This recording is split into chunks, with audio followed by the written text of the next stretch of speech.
네, 한판 브리핑 김수민 평론가와 함께하겠습니다. 어서 오십시오. 네, 반갑습니다.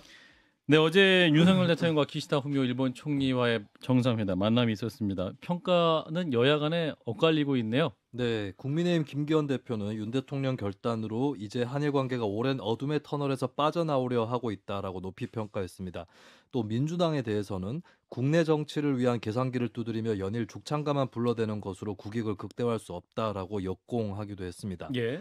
윤상현 의원은 CBS 라디오 김현정의 뉴스쇼에 출연한 자리에서 기시다 총리가 과거사 피해자들에 대해서 가슴 아프게 생각한다라고 한 것을 두고 한 발 진전한 것이라고 평가했고요. 예. 반면 민주당 이재명 대표는 최고위원회에서 강제동원 배상 재검토나 일본 독도 침탈에 대한 한마디 언급 등이 없었다라면서 윤석열 대통령을 비판했습니다. 후쿠시마 오염수 조사를 위해서 한국 측에서 시찰단을 파견한다. 이것에 대한 합의가 이루어진 거에 대해서도 예. 오염수 방출 정당화에 악용되지 않을까 우려된다라고 비판했고요. 김민석 정책위의장은 BBS 라디오 전영신의 아침 저널에서 기시다 총리의 가슴 아프게 생각한다는 발언을 두고 예상을 뛰어넘은 것은 없다고 평가절하했습니다. 예. 자, 그리고 이제 후쿠시마 오염수를 조사하는 한국 시찰단이 오는 5월 23일, 24일 현장을 간다고 하는데 철저한 검증에 대한 기대도 있습니다만 또 우려도 있죠. 네, 윤석열 대통령은 회담 후에 공동 기자회견에서 과학에 기반한 객관적 검증이 이루어져야 한다는 우리 국민의 요구를 고려한 의미 있는 조치가 이루어지기를 바란다라고 기대감을 표명했습니다. 예. 반면 환경운동 단체에선 실질적인 도움이 되지 않을 거라는 지적도 나왔는데요. 환경운동연합 최예용 바다위원회 부위원장은 MBC 라디오 김종배의 시선집중에 출연한 자리에서 일본이 주장해온 것을 확인시키는 면죄부가 되지 않을까 한다라고 우려했습니다. 최 부위원장은 방문 날짜까지 나온 걸 보면서 대개 정부 관련 기관에서 일하는 사람들로 시찰단을 구성해 놓았을 가능성이 높다.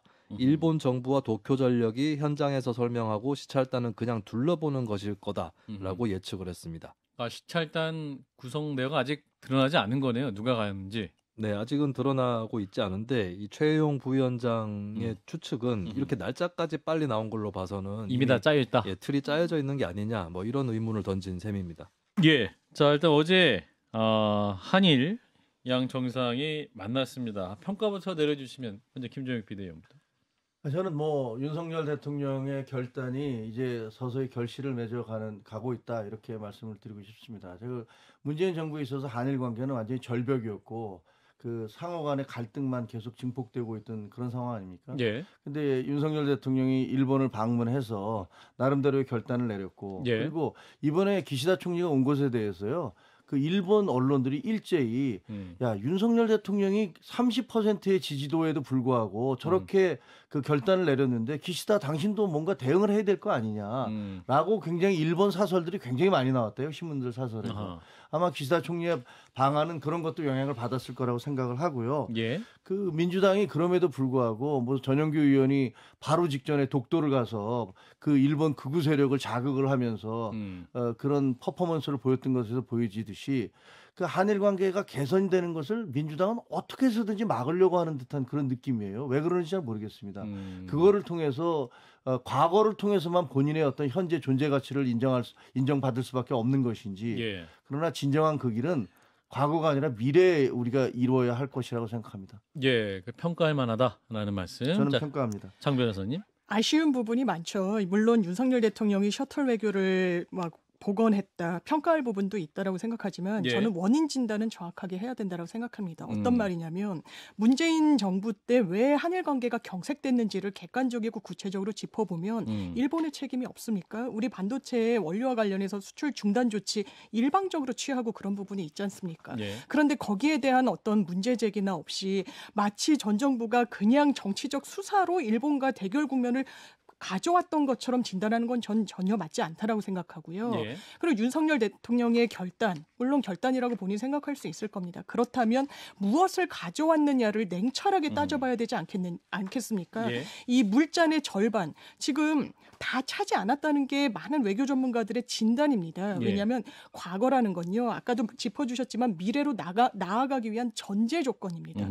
과거에 대한 제대로 된 사과, 역사 의식, 거기에 대한 공유 없이는 보면 한 발짝도 나아가기 어려운 게 지금 현실이에요. 그런데 그동안의 양국 정상, 양국의 내각이 정부가 견지해왔던 입장을 고수하겠다.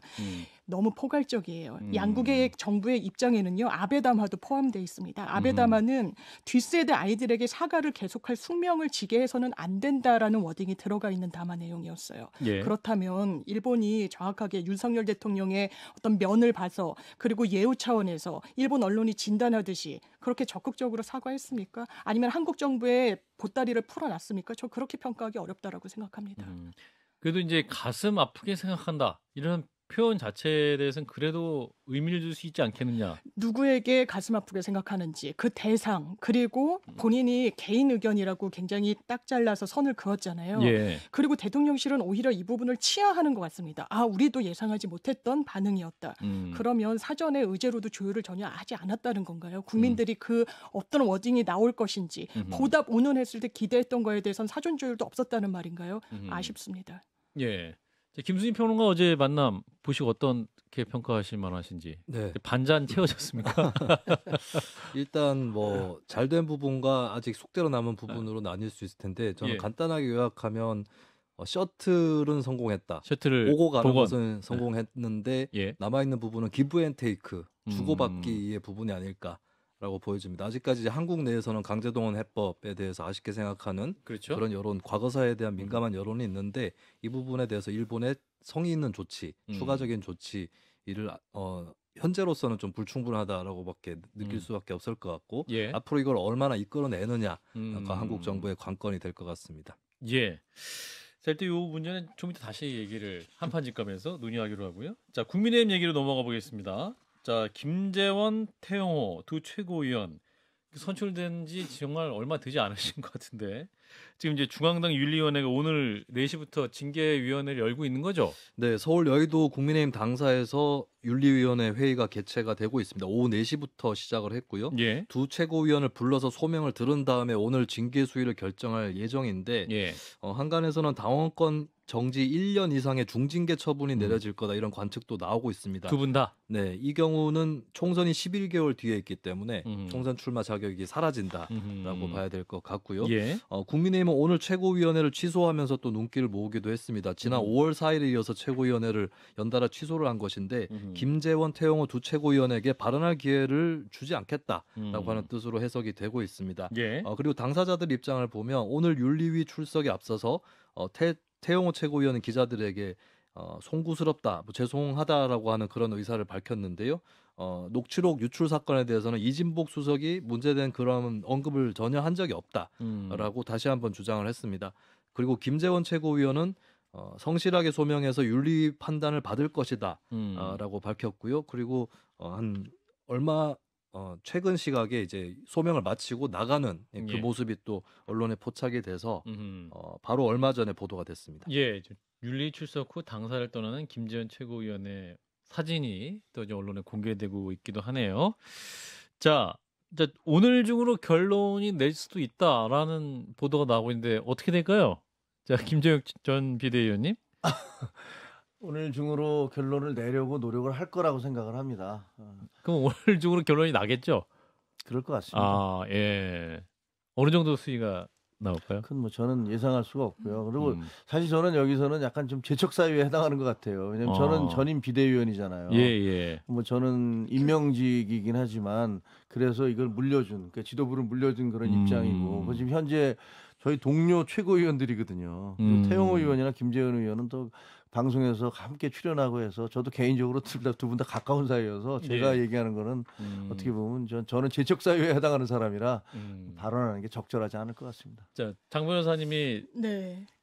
따끔하게 말씀해 주세요. 저는 중징계는 피하기 어려운 국면이 아닌가라는 생각이 중징계? 드는데요. 사실 태영호 의원이 그간 보여줬던 해명 내용 그리고 뭐 기자회견에서도 밝혔던 본인의 입장 저는 과연 진실을 이야기한 게 맞는가라는 물음표가 떠나지를 않습니다. 예. 왜냐하면 이진복 정무수석은 안철수 당시 전당대회 후보였죠. 당대표 예. 후보에게 예. 아무 일도 하지 않으면 아무 말도 하지 않으면 아무 일도 일어나지 않는다. 사실상 겁박성 발언이라고 평가할 네. 수밖에 없습니다. 그런 맥락이 있고 태영 의원이 본인 보좌진들에게 이게 외부로 유출되지 않는 비밀 회의 뭐 이런 언급을 한단 말이에요. 예. 그럼 그렇게 내밀한 회의에서도 거짓말을 과장을 섞어서 한다라는 것인지 좀 의아합니다. 그렇다면 오늘 이 소명을 가지는 기회에 있어서 과연 그 말이 없다라는 입장을 끝까지 견지할 것인지 왜 이 말씀을 드리냐면요. 아하. 아예 없는 말을 지어낸 것과 이런 말을 실제로 들었기 때문에 보좌진에게 설명한 거는 법적 평가가 좀 달라질 수 있거든요. 그 공천 관련 말씀이신 거죠? 공천 관련. 예, 태영 의원. 그래서 이 부분이 만약에 태영 의원이 어떻게 소명을 했느냐에 따라 또 다른 불씨가 될 수도 있다라고 보이고요. 예. 그리고 지금 최고위원 회의를 아예 하지 않고 있는데 예. 그것도 저는 집권 여당으로서 정정당당하거나 책임 있는 태도는 아닌 것 같습니다. 이게 기자들 앞에서 소명 기회를 본인들이 현직 의원이기 때문에 기자회견이든 어떤 형식이든 할 수가 있는데 왜 최고위원 회의를 얼마나 많은 현안과 논의할 것들이 있겠습니까? 예. 그런데 이런 사안이 있다라고 해서 아예 열지를 않는다? 이것도 좀 좋아 보이진 않는 것 같습니다. 최고위원 회의를 열지 않는다. 이 부분은 어떻게 봐야 될까요? 요거는 저는 김종혁 옳지 좀 않다고 생각합니다. 개인적으로는 예. 적절하지 않다고 생각합니다. 예. 그 최고위원들이 뭐 아이들도 아니잖아요. 본인들의 어떤 그렇죠. 발언들에 대해서 책임질 그런 분들이고 만약에 최고위원 그분들의 말하는 게 두려워서 최고위원회를 못 연다. 그건 이제 좀 민망한 얘기죠. 그런 것은 저는 옳지 않다고 생각합니다. 이거 혼날 때 뭐 나중에 아니 왜 지금 여당 패널로 나와서 그런 얘기를 해 하고 말씀을 하실지 모르겠지만 예. 그게 별로 그렇게 좋아 보이진 않습니다. 김병민 최고위원은 저희 방송에 지난주에 나와가지고 이제 징계 회부될 분들인데 또 최고위원회에서 같이 앉아 있는 모습이 굉장히 국민들 보시기에 좀 그렇게 바람직하지 않은 모습일 것 같다. 그래서 또 안 한다 이런 취지도 말씀하셨는데 김수인 평론가 어떻게 보세요? 오늘 네. 징계 오늘 중은 나올까요? 나오는 방향이죠. 오늘 중으로는 나오는 방향이고 예. 지난주만 해도 이 한일 정상회담 성과도 있을 텐데 이번에 윤리위 열어서 바로 징계 수위를 발표하는 것이 그 소식을 덮을 수 있다 이런 우려가 있었거든요. 아. 근데 그럼에도 일단 좀 빨리 처리를 하려고 박차를 가하고 있는 그런 모습인 것 같습니다. 그리고 방금 얘기 나왔었던 최고위원회를 열지 않는 문제 같은 경우는 사실 국민의힘의 당원 당규에 재소가 된 최고위원은 출석할 수 없다 이런 부분은 없는 거죠. 아하. 근데 이제 일각에서 우려하는 거는 거기서 나오는 발언이나 같이 카메라에 잡혀 있는 모습 이런 것들일 텐데 예. 이 경우는 결국에 중요한 건 이제 대표 또는 최고위원, 여타 최고위원들 입장을 모아서 당분간 윤리위원회 결과 발표 전까지는 하지 맙시다. 이렇게 권유하는 방향이 가장 최선이 아니었을까 그렇게도 보여집니다. 예. 그런데 이제 아예 김기현 대표가 최고위원을 안 여셨으니까 징계에 대한 어떤 수위에 대해서도 굉장히 좀 단호한 그런 마음을 갖고 있는 거예요. 물론 당 대표는 관여를 못 하겠습니다만 그런 부분에 대해서는 좀 많이 대비가 돼 있는 거 아닌가 그렇게도 해석을 할 수 있는 부분이겠고 예. 한편으로 이제 최고위원 2명이 지금 제소가 돼 있기 때문에 그렇죠. 집단적인 최고위원회의 차원의 반성인가 이런 느낌을 주려면 근데 거기에 대해서 좀 추가적으로 설명을 하는 것이 김 대표가 설명을 하는 것이 더 나았을 것 같습니다. 그렇군요. 이제 홍준표 시장 같은 경우는 이제 징계를 한다 해도 두 분 중에 어느 분이라도 그 가처분 신청을 할 수도 있다라는 전망을 하시던데 김수인 평론가 보시면 어떠세요? 그 가능성은 충분히 있어 보입니다. 그런가요? 현재로서는 최고위원 자진 사퇴도 거부할 정도로 그렇죠. 양 당사자가 결백함이라든지 징계를 크게 받을 사안이 아니다라고 나서고 있기 때문에 예. 법정으로 가게 될 공산도 뭐 없어 보이진 않습니다. 예, 지금 옆에서 김종혁 비대위원이 고개를 절레절레 드시는데 태용호 최고위원이 제 모든 걸 걸겠습니다. SNS 이렇게 썼거든요. 어떻게 보세요? 아니 모든 걸 건다는 것이 그것이 무슨 뭐 법적 투쟁으로 나가겠다라는 거는 저는 아닐 거라고 봐요. 왜냐하면 그분들 모두 그 이준석 그 대표의 가처분 신청으로 인해서 당이 얼마나 엉망진창이 되고 만신창이가 되는지를 옆에서 봤고 또 그런 것들에 대해서 계속 비판하시던 분들이에요. 예. 그런데 이거 지금 이런 문제를 정치적 문제를 이것을 법적 차원으로 환원시키겠다라는 것 자체는 사실은 굉장히 삼가야 될 문제라고 생각을 하고요. 그래서 저는 결정이 내려질 경우에 그 결정에 대해서 가처분 등의 소송을 낸다 이런 것들은 그러지 않는 쪽으로 하지 않을까라고 조심스럽게 예측을 해봅니다. 장 변호사님 법률적으로 어떻습니까? 네. 이분들이 가처분 신청을 내면 최고위 못 여는 겁니까? 그 이후에? 일단 징계의 효력을 중지하는 가처분은 낼 가능성이 저는 개인적으로 농후하다라고 생각합니다. 그래요? 왜냐하면 태영호 의원 같은 경우에는요. 뭐가 정치적인 목표냐. 전 재선인 것 같아요. 그렇기 때문에 그 공개된 녹취를 보더라도 지금 강남에서 또 공천받을지 어려운 상황인데 지역이 너도 나도 원하는 지역이니까요. 국민의힘 주자들로서. 강남은? 예, 그죠? 강남은. 그런데 마이크를 쥔 사람으로서 이 스피커로서 잘하라고 한다라고 하면 본인은 확고한 목표가 있는 겁니다. 재선이라는. 그런데 6개월 이상의 당원권 정지만 받더라도 공천은 날아갔다라고 봐야 되겠죠. 예. 그렇다면 그 기간을 어떻게든 정치적 생명의 연장을 위해서 법적으로 조치를 안 할 수가 없을 거예요. 그렇다면 오늘 징계가 나오면 예. 이 징계의 효력을 본인의 본안 소송 전까지는 중지시켜달라는, 그러니까 이준석 전 대표와 동일한 형태의 어떤 징계 효력을 다투는 법적 절차에 돌입할 것 같습니다. 근데 이게 좀 논리적인 게 모순이 만약에 재선이 그렇게 목에 걸린 어떤 절실한 문제라면 가처분 신청을 내는 것은 당하고 완전히 척을 지겠다는 얘기예요. 그러면 이제 당으로부터는 더 이상 나는 아무것도 볼 게 없다라고 생각할 때 하는 거거든요. 자행이다. 그렇죠. 정치적 아니 자행이. 이준석 대표 같은 경우는 대표가 안 되니까 대표 6개월 정도면 모르겠는데 이게 또 다시 처음에 이제 성추행 문제로 인해서 받고 거기서 추가로 받았잖아요. 양두구육 얘기로. 그러니까 이게 추가로 받게 되면 나는 이제 대표가 완전히 날아가는구나라는 그건 절박한 심정 때문에 그건 낸 거란 말이에요. 성추행은 아니고 성상납 의혹. 성상납 예, 의혹. 예, 예. 성상납 의혹으로 그렇게 된 건데 태영호 의원 같은 경우는 내가 당하고 싸워서 그 다음에 내가 다시 그 재선을 갈 수 나가있다? 있다? 아하. 그건 불가능한 일이거든요. 그래서 그건 제가 보기에는 두 분 다 마찬가지일 거라고 생각을 해요. 네. 쉽지 않습니다. 그건. 자, 김수인 평론가 정리해 주세요. 불가능한 일입니까? 근데 일단은 당내 절차가 재심 청구라는 뭐 그런 이게 있군요. 예, 그걸 일단 노려볼 수는 있을 것 같고요. 그리고 뭐 가능성, 그러니까 기술적 가능성이야 사법부로 가져가는 게 가능성이 있는데 예. 어쩌면 이준석 전 대표보다 사법부에서 승리할 가능성이 더 낮을 수도 있습니다. 방금도 어느 정도 지적을 하셨는데 이준석 전 대표 같은 경우는 지도부가 아예 그때 해산을 해버린 그 부분에 대해서 가처분 신청을 했지 본인이 징계받은 부분에 하지는 않았었거든요. 예. 근데 이 경우는 본인의 징계 사항이라서 법원 입장에서도 이거는 당내의 자율적인 판단에 맡겨야 될 부분이 아닌가. 당원권 정지라는 거는 뭐 징역이나 벌금 같은 예. 사법적 처벌은 아니기 때문에 예. 그래서 이제 법원에서의 승산 가능성이 비춰보면 이준석 전 대표보다 오히려 더 낫다. 더 낫다. 예, 이렇게는 전망을 해볼 수 있을 것 같습니다. 예. 요 얘기는 여기까지. 자, 여기서 민주당 얘기를 좀 해보겠습니다. 자, 민주당 얘기하니까 또 우리 김종희 PD님이 준비를 열심히 하고 계시는데. 자, 설명 드릴 거 필요 없이 바로 비판하시려고 하는 것 같아요. 아니. 자, 이제 김남국 의원 코인 투자 의혹이 있습니다. 지금 오늘 오후에 본인이 소명도 했어요. 네, 그렇습니다. 오늘 오후 소명하고 종합해서 말씀을 드리겠습니다. 예. 일단 의혹을 받고 있는 것 중에 하나가 이제 위믹스 코인에 김남국 의원이 투자를 했고 현금으로 인출한 시점이 2022년 2월 3월 경인데요. 예. 3월 9일 대통령 선거, 3월 25일 코인 실명제 시행 때문에 좀 의구심이 커지고 있는 그런 상황입니다. 그리고 예.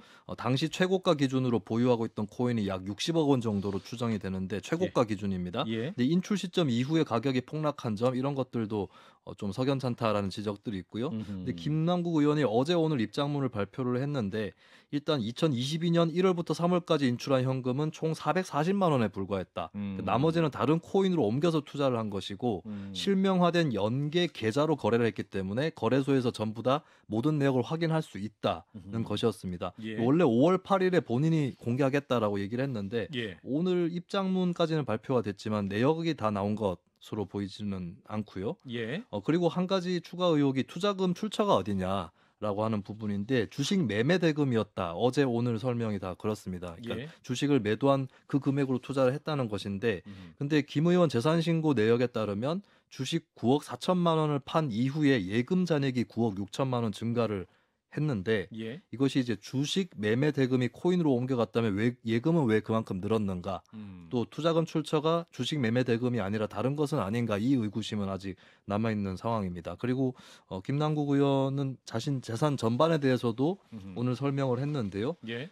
일단 그 전체 예산에 재산? 재산에 대해서 일단 자신이 보유하고 있는 가상화폐는 9억 1천만 음. 원이다라고 설명을 했습니다. 그러니까 당시 60억이라고 했던 건 이제 최고 가치가 이제 60억이라는 그렇죠. 거고 네. 지금 이제 보유하고 있는 가치는 한 9억대다. 뭐 이렇게 네네. 얘기를 하고 있고 자신의 총 재산은 한 20억 원대다. 다 합치면 뭐 그렇게 좀 본인이 정리를 해서 발표를 한 것 같아요.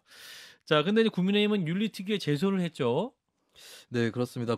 국민의힘은 윤리특위에 제소를 하면서 특히 이해충돌 논란에 이제 초점을 두고 있는데요. 예.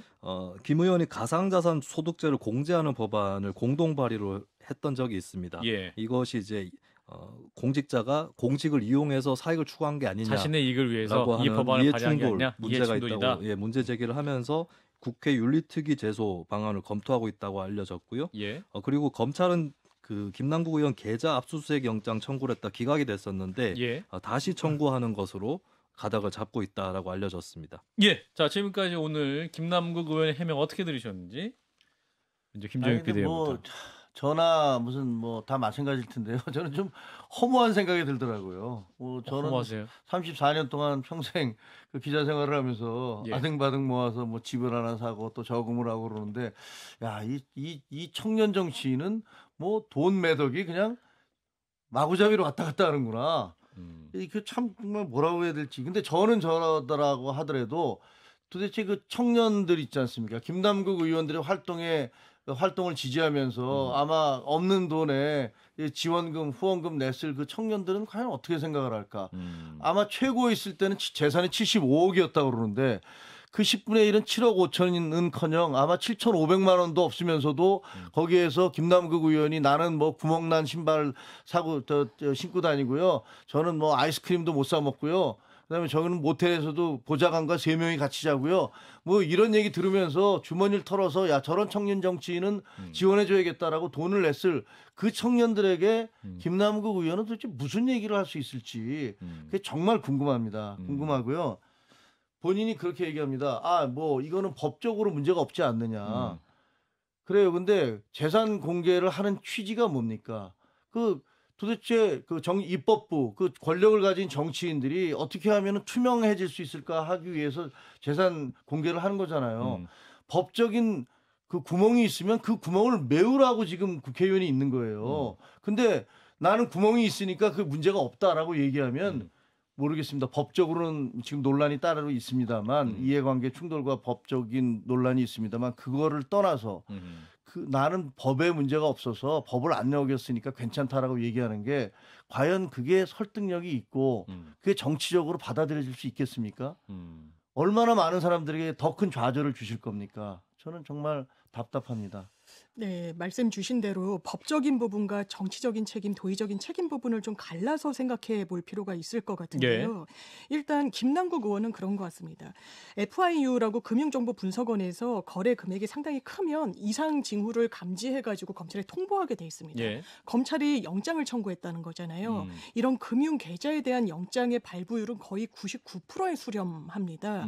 왜냐하면 수사를 해야 되고 이 혐의점에 접근하겠다는데 법원이 그거를 안 해주는 그 근거가 희박하거든요. 근데 영장이 일단 기각됐어요. 이제 범죄 혐의와 관련된 부분은 검찰이 혹시 무리하게 영장 청구를 했던 건 아니야? 라는 부분은 본인이 생각할 수 있겠고 또 하나는 김남국 의원이 또 하나는 특정 언론사에 거의 일면에 보도가 된 거 아니겠습니까? 그렇다면 소스는 어디에서 기원했을 것인가라고 생각하면 사실 검찰이 아니면 생각하기 좀 어려운 부분이 있습니다. 기사 관련 정보? 그래서 그 부분에 대해서는 좀 선을 그려는 것 같고 지금 짚어주신 대로 그렇다면 지금 정치적 생명, 전 재산을 걸겠다고 하면서 계속해서 강경하게 입장을 견제하는 상황이 맞는 것인가에 대해서는 좀 아니라는 생각이 드는 부분이 있죠. 왜냐하면 청년 정치인으로서 본인이 상당히 많은 후원금을 모집하기도 했고 지원을 받는 데 있어서는 성실한 의정 활동 그리고 뭐 흑수저 뭐 이런 용어를 쓰지는 않았지만 그래도 평범한 집안에서 이 의원이 돼서 보통 사람들의 어떤 상황을 살피는 정치인의 이미지가 분명히 있었거든요. 그러니까 60억 코인 이게 어쨌든 그 시점에는 현금화하면은 이 정도의 가치를 가진 자산이었다는 거잖아요. 좀 심리적인 저항감이 딱 생기는 거예요. 정 변호사님도 생기셨어요? 많이 생겼습니다. 너무 큰 돈이어서.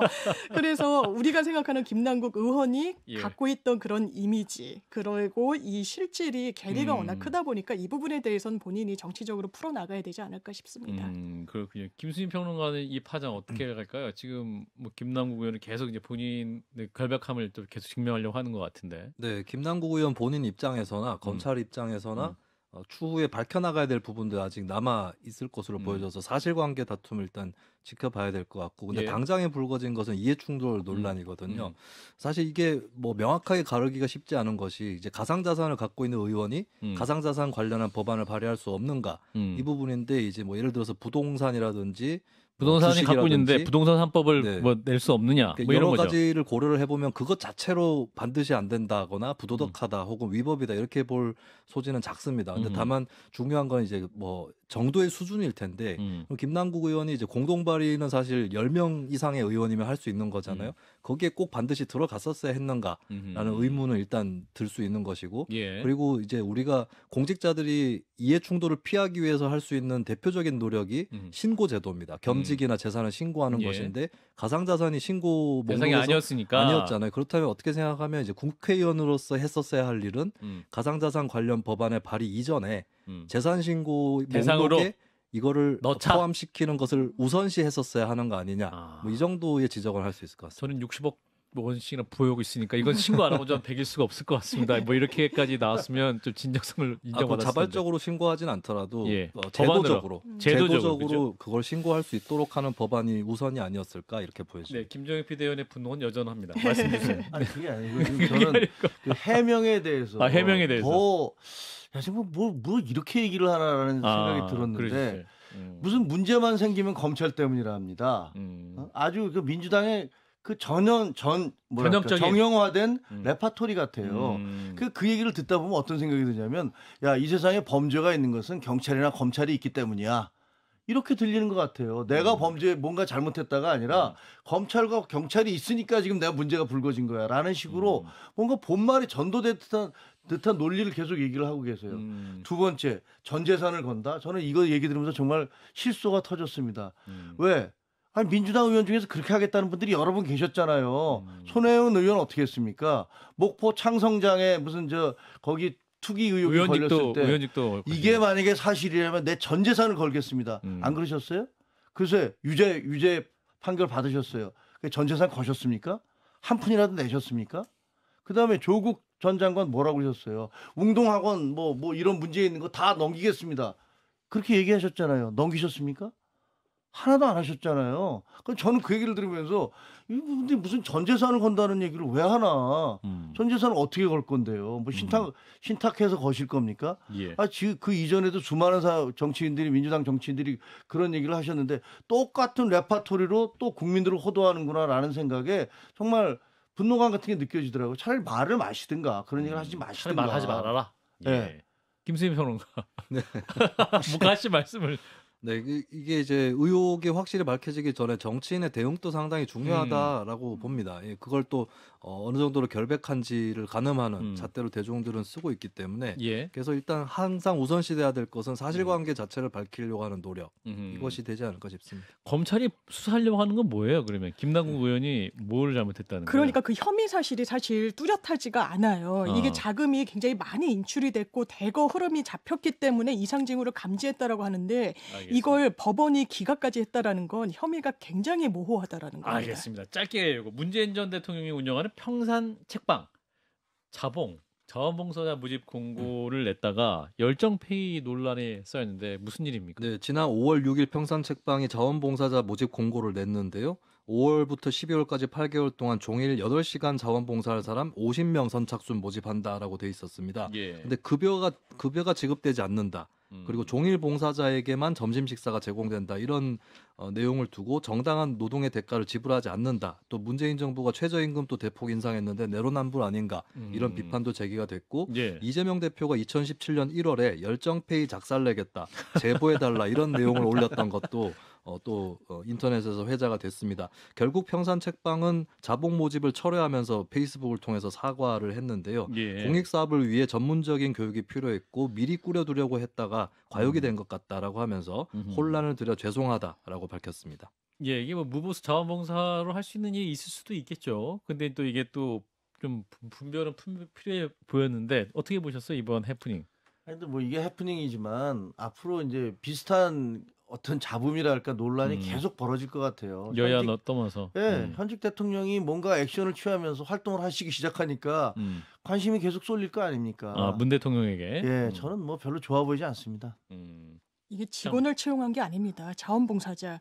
거기 서점에서 책 읽기 봉사 같은 걸 하실 분들도 필요하고요. 예. 여러 이 손길이 필요하기 때문에 모집을 했던 건데 저는 언론이 이런 식으로 접근해가지고 자원봉사의 의미를 퇴색시키는 거 그리고 이재명 대표의 과거글까지 소환해서 갈라치기라는 거 반성해야 된다라고 생각합니다. 아, 그렇군요. 일단은 자원봉사 모집 공고는 없어진 거죠? 그렇습니다. 예. 자, 일단 오늘은 여기까지 김수민 평론가였습니다. 고맙습니다. 네, 감사합니다. 좋아요, 구독, 알림 설정.